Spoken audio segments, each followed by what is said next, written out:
देखु ये जो विजु जनता दल जो बंधु एभली बयानबाजी करिसंती मते लागुची जे दिन रे सोईकी स्वप्न देखुचंती।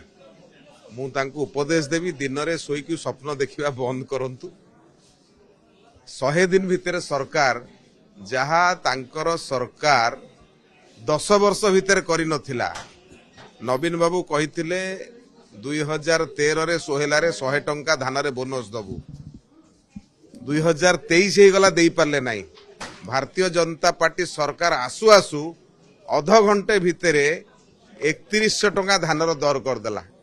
एई भले अनेक घटना आपणकर श्रीमंदिर चारिद्वार फिटेवा कथा हो, आपणकर रत्न भंडार खोलिवा कथा हो।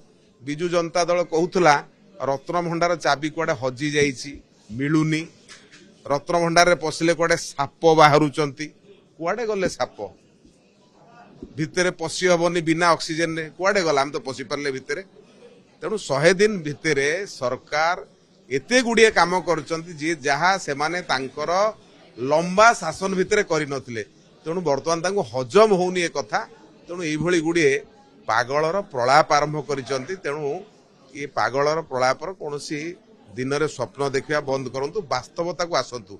ओडिशा प्रगति आडू गति करुच्ची 100 दिनर फल कहूँ किंतु निश्चित भाव में बर्तमान तांको दलरू जनक पर जड़े लोक छाड़िक आसुंच। आज देखु सबुआड़े ओडिशा सारा सबुआड़े देखिए भारतीय जनता पार्टी रे व्यापक मात्रा रे साधारण जनता आसिक मिसिले। तेणु विजु जनता दलर घर खाली हो गलानी। तेणु एभली स्थल रे एभली एक कथा कहिकिरी कर्मी को बल देवाई चेष्टा करुचंती, जार कौन फल कर्मी मान पड़ो ना।